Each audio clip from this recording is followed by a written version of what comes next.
It's a story that's known primarily because people recognize the film with Burt Lancaster and Deborah Kerr. They remember the beach scene, as it were. But it's a story that was based on people that were real, that lived, that actually survived the most terrible attack on U.S. soil in history up until 9/11. And so to take on a role like that has a great responsibility. And meeting James Jones' daughter last night and having her give me a hug with tears in her eyes and saying that I'd done it justice, that was the biggest achievement of this process.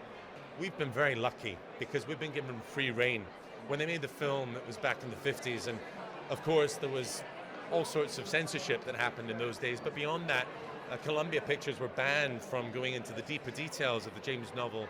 The James Jones novel really portrayed homosexuality and prostitution in the way that it existed in those days. And we've dived in head first. We've explored that in a way that's very real and gritty and honors the story.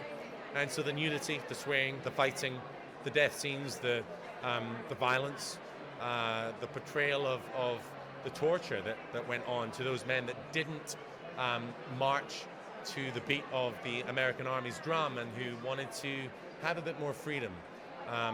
To those men, we portray their lives and their deaths in a way that was very true and based on James Jones's words and his experiences.